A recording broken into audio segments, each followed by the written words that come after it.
आयुर्वेद सरस्वती भाग 156 वैद्य दिलीप गाडगिल पुणे विरेका पित्त हराना।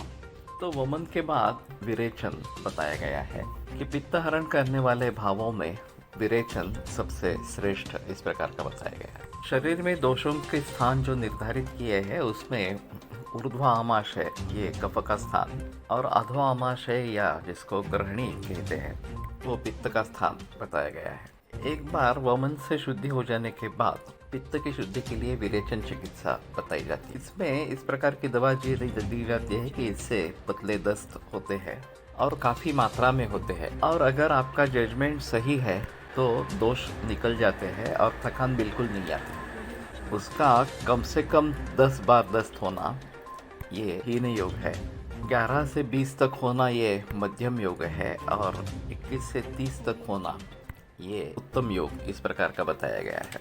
और इतने दस्त होने के बावजूद भी थकान नहीं आती, उल्टा स्फूर्ति लगती है।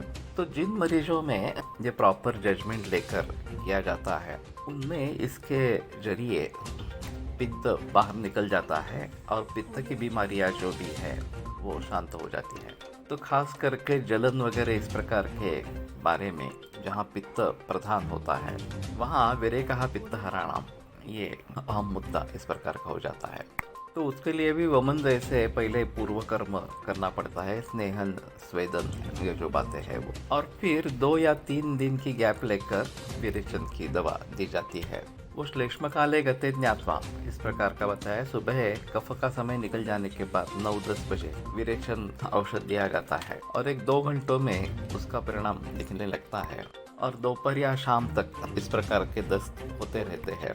और इसमें शुरू में तो मल निकल जाता है, फिर बाद में पित्त निकलना आरंभ हो जाता है और जब पित्त पूरा हो जाए तो अंत में कफ आता है, तो वहाँ पे रुकना इस प्रकार का बताया गया है। अब दवाई जो देनी है वो काफ़ी अलग अलग तरीके की दवाई दी जाती है।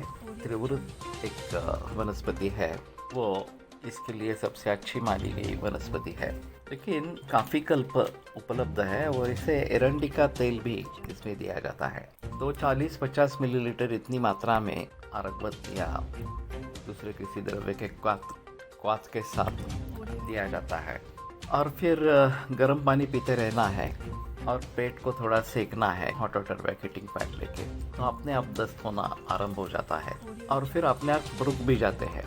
फिर बाद में एक संसर्जन क्रम करना है कि पेया विलेपी वगैरह इस प्रकार से लघु आहार से लेकर गुरु आहार या नॉर्मल हमारा जो डाइट है वहाँ तक आ जाते हैं। तो खास करके पित्त के बीमारियों के लिए ये अहम माना जाता है, रक्त की दृष्टि के लिए भी अहम माना जाता है और गर्भधारणा से पूर्व शरीर की शुद्धि के लिए ये एक आवश्यक है।